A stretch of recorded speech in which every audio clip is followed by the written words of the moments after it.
노마다에게 라오스의 여행은 처음입니다.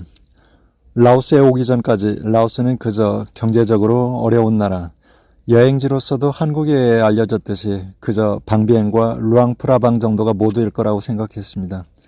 그래서 여행 기간도 16일로 짧게 잡았습니다. 그런데 라오스를 떠날 지금 생각해보니 저는 라오스에 대해 너무나 무지했습니다. 동남아 인도차이나 반도에서 아무리 사방을 둘러봐도 라오스에서는 바다를 찾아볼 수 없습니다. 바다가 없는 나라. 그래서 코로나19 상황에서 남들보다 더 큰 고통을 받았던 나라 라오스. 역사적으로는 19세기 태국의 침략과 해적의 약탈, 이어서 프랑스의 식민지 생활 60년, 그로부터 얼마 되지 않아 월남전 때 같은 공산 진영국가 베트남 편에 섰다가 미국으로부터 10여 년간 엄청난 폭탄 세례를 받은 나라입니다. 참으로 모진 역사와 지금도 어려움을 겪고 있습니다. 라오스를 찾는 여행자들은 주로 라오스의 때가 덜 묻은 자연을 찾아옵니다. 라오스를 별 볼거리 없는 나라로 착각했던 탓에 라오스의 많은 곳을 놓쳤습니다. 주로 루앙프라방 북쪽 산악지역을 여행하다 보니 16일의 짧은 일정으로는 일부밖에 여행할 수 없었습니다. 방비행은 가보지도 못했고 비엔티엔 지역도 베트남으로 입국하기 위해 마무리하는 곳으로 잠깐 머물렀을 뿐입니다. 특히 꼭 가보고 싶었던 라오스의 남부지역 시판돈이나 돈대 쪽은 엄두도 내지 못했습니다. 다음에 라오스를 꼭 다시 와야 할 이유입니다. 농키아우에서 나무강을 따라 무앙 응오이와 속전마을까지는 올라갔지만 그 위쪽 무앙콰까지 거슬러 올라가면서 만날 수 있는 아름다운 자연과 더불어 살아가는 라오스 사람들을 아쉬움으로 남겨놓고 떠나야 했습니다.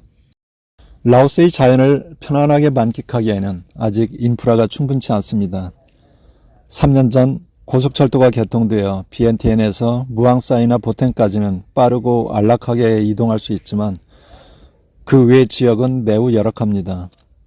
도로는 비포장도로가 많고 포장도로라 하더라도 유지보수가 제대로 되지 않는 탓에 비포장도로나 다름없습니다. 멀미와 허리가 아플 수도 있습니다. 교통정보는 불확실할 수 있고 우리처럼 버스 예매도 쉽지 않습니다. 이런 밴마저도 현지인들보다는 대부분 해외 여행자들이 이용합니다.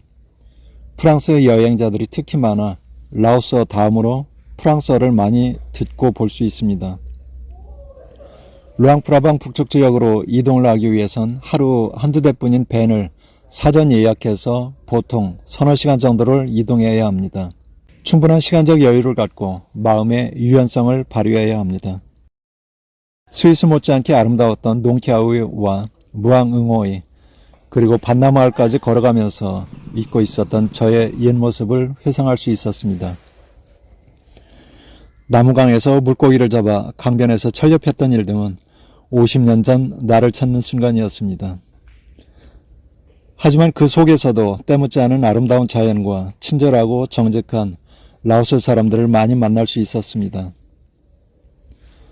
다정하고 재미있었던 무앙응오의 게스트하우스 사일롬의 주인 아저씨, 농키아우 카페 마마티라의 영어 잘하고 손님을 품격 있게 대해주던 주인 아저씨, 강한 독일 억양의 영어로 자리가 없어 돌아가는 우리를 위해 다음날 저녁 예약을 잡아주었던 코코홈의 스위스 셰프, 최선을 다해 친절을 베풀던 루앙프라방의 호텔 직원, 그리고 나무에 올라가 망몽카이라는 과일을 따주던 시골 마을의 아이들은 오래오래 아름다운 사람들로 기억될 것 같습니다.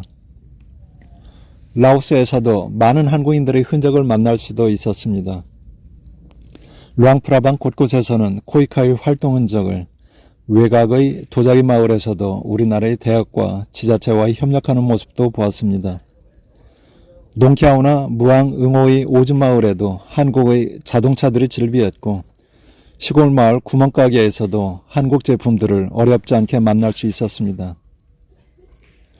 짧은 16일간의 라오스 여행을 마치면서 이제 별 볼거리가 없을 거라 생각했던 편견을 자책하며 동남아에서 다른 나라는 몰라도 라오스는 꼭 다시 오리라 다짐합니다.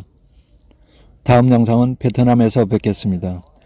오늘도 시청해 주셔서 감사합니다.